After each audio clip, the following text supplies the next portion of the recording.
this is Danielle over at DIYDanielle.com, and today I want to talk to you about organizing your household paperwork.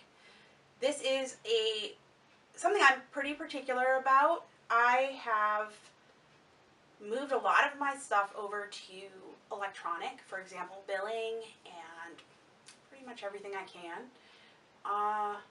The only thing, we still get some junk mail, but for the most part I've actually unsubscribed to a lot of it because I don't like receiving it and I don't like all the waste that it produces.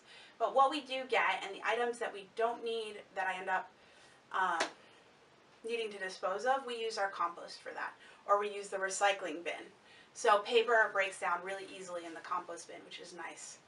So I have a binder for each one of my kids. It has their name on it, has a copy of their birth certificate in it. It has information about their discharge from the hospital. It has every well check, child well check in there, as well as their heights, weights, vaccines. I have information from CHIP, which is our Maryland Identification Program. So I think they just swab their mouth and take fingerprints so that if the child got lost, you would then submit this bundle. So I put all of these in here. I also have information from early intervention services for speech and language that my son had gotten. If we had a fire, I could grab these and go. And that would make things easier and faster, and it would make sure I would have vital documents on me. Or any other type of emergency, really. I also have one of these binders for myself. Same type of information, except for I also have old people stuff like physical therapy documentation and lots and lots of health tests, that sort of thing, my life insurance plan. And I try to keep, and I think this is really important, make sure when you get MRIs or x-rays to go ahead and get a CD and electronic documentation for them.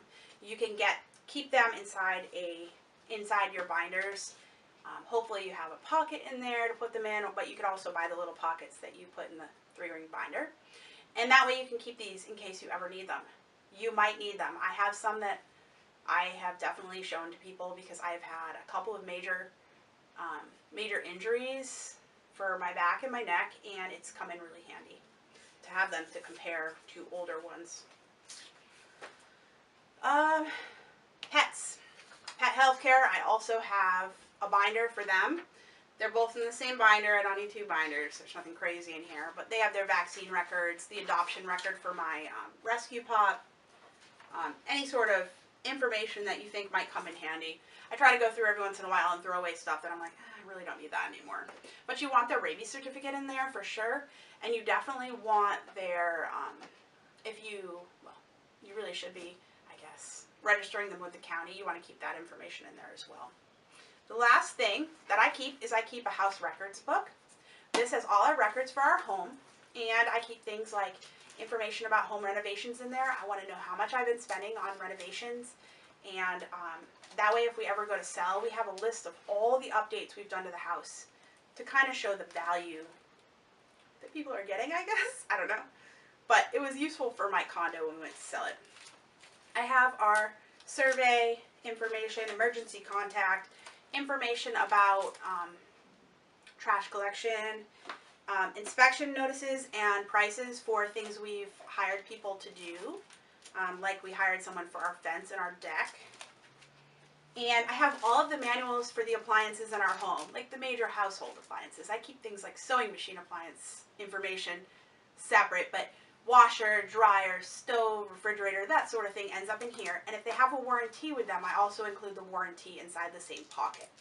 This keeps everything together, and if I need to, again, if there's an emergency, I can take this and go. Or if I just need it real fast, I can find it. Because there are times that I need to have information about my home or my kids' health or my pet's health, and I need to have that easily accessible, not have to go searching through my paperwork for it. So it also helps keep everything in order for dates and times, because I just put everything at the end. That way I know that the most recent information is going to be at the back or the front, depending on how I organize it, and vice versa. So I hope that's helpful. I hope to see you again tomorrow for another day for the organizing series. I hope you're enjoying it. Thanks. Take care. Bye.